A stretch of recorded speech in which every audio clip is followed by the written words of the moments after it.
your host, your official Wrestling Museum's talk show. I am your host, Angel. Wrestling Fanatic, it's Dun! And we are here for the special edition WrestleMania show. Oh yeah, WrestleMania. Oh, can you feel the vibes? This week, WrestleMania. It starts off today with Access. It's going down right now in New York and Jersey, and we're bringing you a talk show. Why? Because, hey, that's what we do each and every Wednesday right here on the official WrestlingMuseum.com. Hey, alright, let's show a little respect now, I think. We have to show some respect for Ric Flair. Ric Flair's youngest son. He was only, what, like 24 years old. And unfortunately, sad to say, Ric Flair actually found his son just lying there on the floor. He had passed. It's sad to say, but I mean, it's got to be a sad week to play. It really does. Yeah, this happened Good Friday of this year. Our thoughts and prayers definitely go out to Ric Flair and his whole entire family. This kid was definitely coming up. He was going to be a big star. He was signed with WWE as a development contract. I think he was going to go really far. I think he would have had a better shot than his brother. Nothing against his brother, but when his brother came in, they let him be known that he was a Flair. I think they should have did like a mask gimmick, let him break out, take the mask off, now he's a Flair. This one, he was on the independent scene. He was building his way up. And the kid had tremendous talent and everything. And it's really sad when somebody so young passes away. And it's even sadder when somebody in a business that you love doing for 14 years and you loved your whole entire life watching. Yeah, I'm just so tired of seeing all these people, all these great guys just going. I mean, Ric Flair, like you say, was just building up, and it's like all these people are passing away. Paul Bear passing away. Yeah. It's like, come on. That was just Ric Flair the Saturday prior to it, and he ended up missing that Raw, that because of a blood clot. Yep. And actually, Reed just got booked on the 2 shows that Ric Flair was supposed to do, indie shows, for this past weekend. So it's really sad, and you know, like I said, thoughts and prayers go out to your whole entire family. Kind of switching gears a little bit, we do a contest each week. Unfortunately, nobody guessed Michael Cole last week. I told everybody that this week we were going to roll the prizes over. It'll be the 4 autographs, and then the 1 autograph they get, and then something special for my collection. Sorry, I'm still thinking about Flair. It's sad. It really is. Through meetings throughout the whole week, they told me that they didn't want something on my collection because they want that for the museum, and we went back and forth.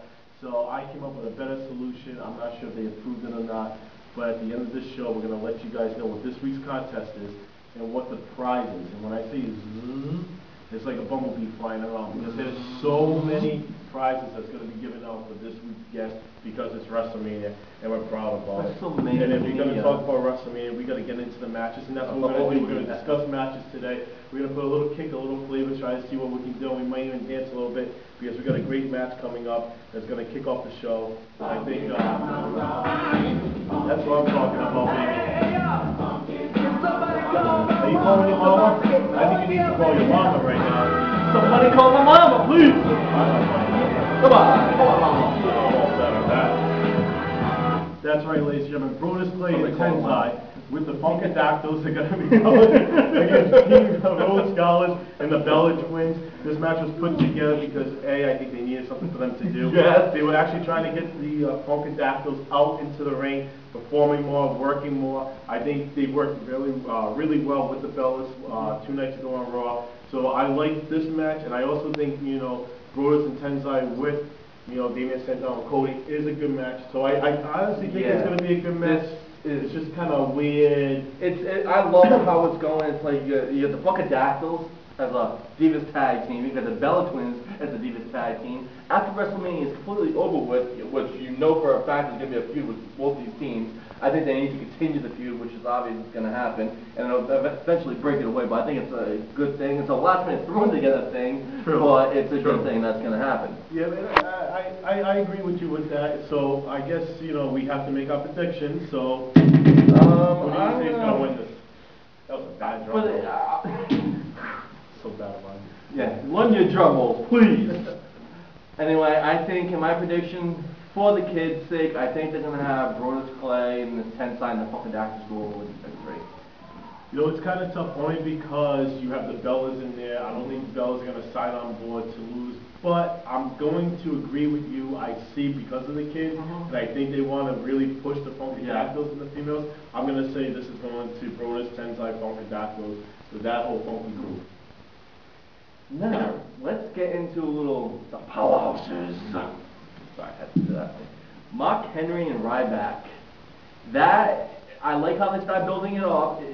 Ryback was in the ring, he was leaving. Mark Henry, they're all just going down the aisle together and they just did a little stare down on Raw. I loved it. I thought that was great.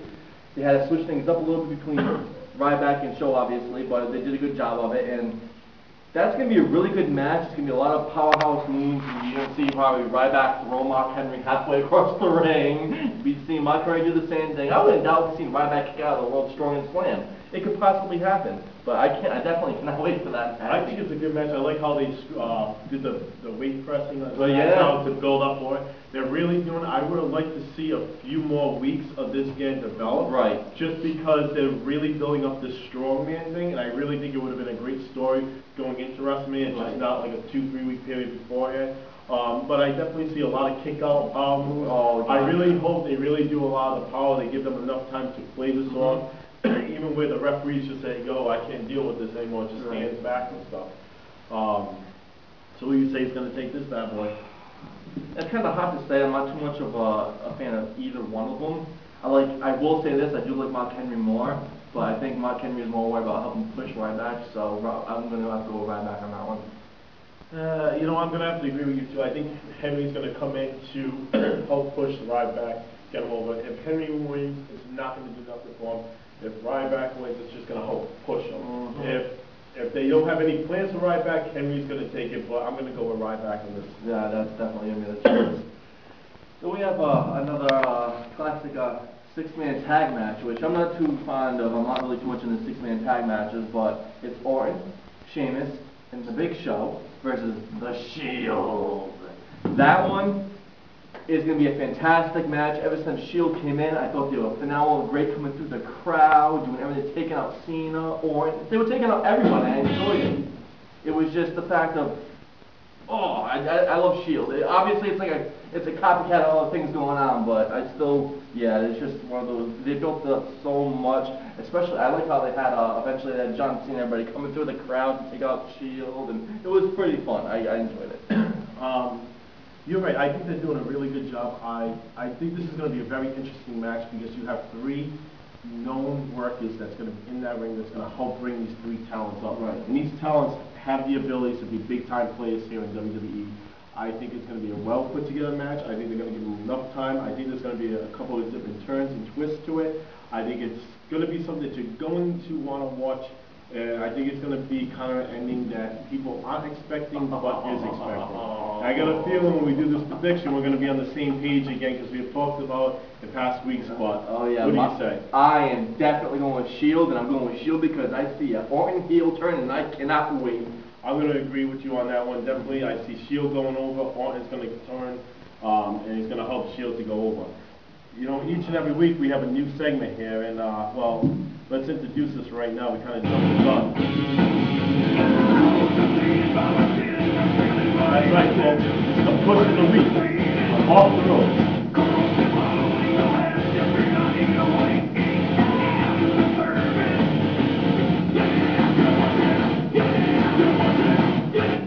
That's right, each and every week we're going to talk about a special person that needs to get a push, that hasn't gotten a push in their career in the past, present, and where they should be going in the future. So who you pick this week?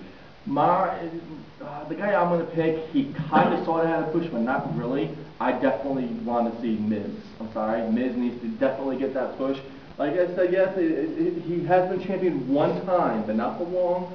And I hate the fact that once he dropped it, they crapped out instantly. I'm sorry, I'm going Miz. I can't agree with Miz needing the push again.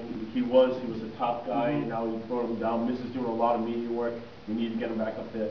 My guy this week, I was tossing between two people, because I think one really needs the push, but he's kind of out right now, so I'm going to go with Santino.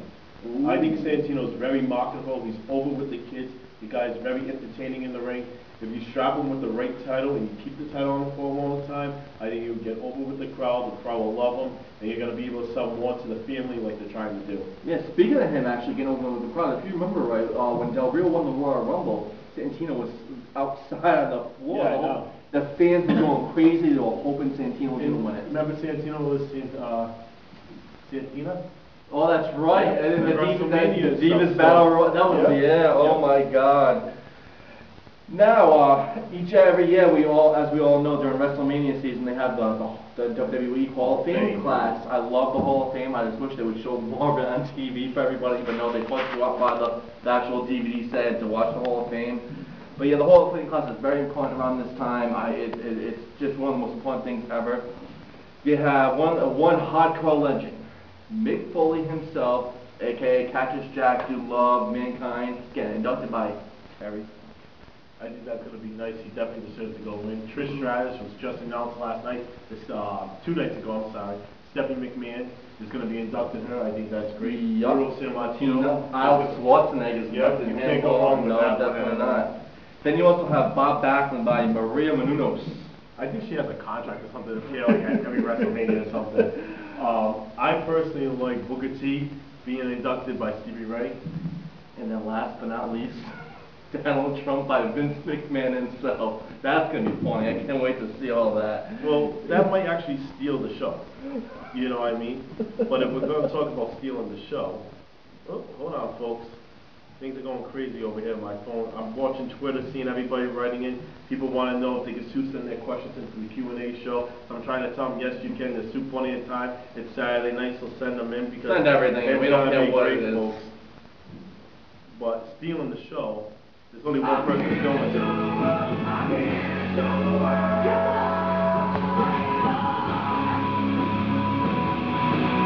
Oh yeah.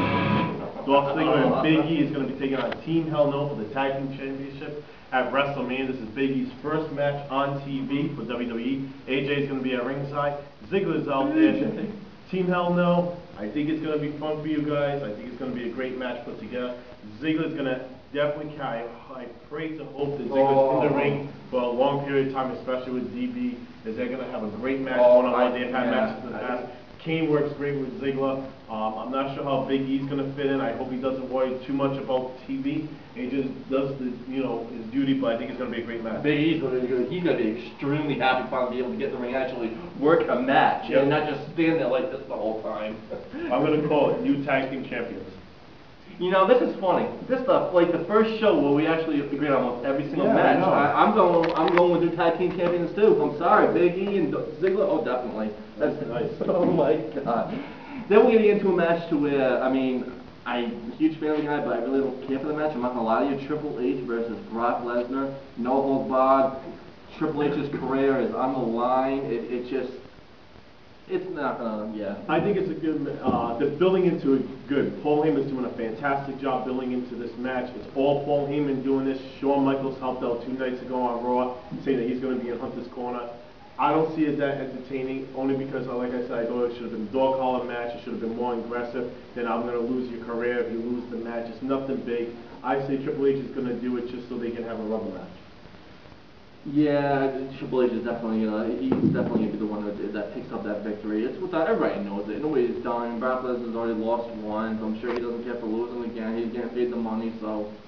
And it's time for our favorite other segment of the week, baby. Woohoo! Gimmick of the week. Old school here, baby. This is really good. Each and every week we pick a gimmick of the week that showcases a character that was brought to life by personnel from WWE, WCW, ECW, the whole 9 yards. Yeah. So who do you pick this week? Me? Somebody I used to love as a little kid. Coco Beware! The Birdman! Yeah. Do you remember his bird's name? Well, I can tell you one better. Okay, Frankie will be rolling in. There we go. To the official WrestleMuseum.com and watching the special video that Coco Beware has on it. Coco Beware! Oh, the Birdman, you can't go wrong with that. My personal choice this week is Akeem. Oh, Wow, that's a really... Hakeem, and the reason why I picked him, because he was a part of WrestleMania,